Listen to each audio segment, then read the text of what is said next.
बिस्मिल्लाहिर्रहमानिर्रहीम। अस्सलाम वालेकुम। चाइनीज़ राइस की रेसिपी लेकर आ गया हूँ। बहुत मज़ेदार रेसिपी बनने वाली है, तवज्जो से देखनी है। ये पानी मैंने बॉईल के लिए रखा हुआ था, पानी बॉईल हो चुका है। चावल डाल देते हैं इसमें।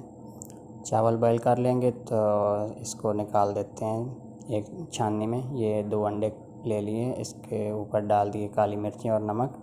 इसको फेंट कर इसका अंडा बना लेते हैं जो चाइनीज़ राइस में जाएगा। इस तरह अंडा बना लिया मैंने। सब्जियां भी मैंने काट के रखी हुई थी। एक देचकी में डाल दिया ऑयल, चूल्हे के ऊपर चढ़ा देंगे। थोड़ा सा मक्खन भी डाल देंगे इसमें जायके के लिए। लहसुन डाल दिया। इसको थोड़ा कच्चापन ख़त्म कर लेते हैं इसका। ये बारीक बारीक कटी हुई गाजरें डाल देंगे इस तरह। शिमला भी डाल देंगे साथ इसके। इसको 10 सेकंड तक 15 सेकंड तक फ्राई कर लेंगे।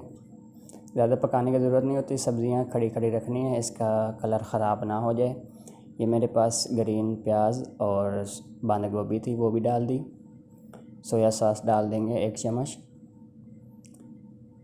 थोड़ा सा डाल दिया सिरका। ये चावल बॉईल हुए डाल देते हैं इसमें, मिक्स कर लेंगे।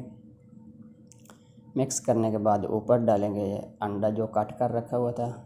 इस तरह बारीक बारीक कटा हुआ सब्ज़ियाँ और शिमला बंद गोभी, सब्ज़ियाँ एक तरह की कटनी है, बिल्कुल बारीक बारीक हर चीज़ काट कर इसमें जाती है। तो मैंने ये गार्निश के लिए ऊपर रखा हुआ था। फिर थोड़ा सा अंडा और ये प्याज और बंद गोभी ऊपर गार्निश कर लेंगे। 10 मिनट दम लगा देंगे इसको। 10 मिनट हो चुके हैं, चाइनीज़ राइस हमारे बन गए हैं। नेक्स्ट वीडियो में इंशाल्लाह मिलेंगे। अल्लाह नासिर, अल्लाह हाफ़िज़।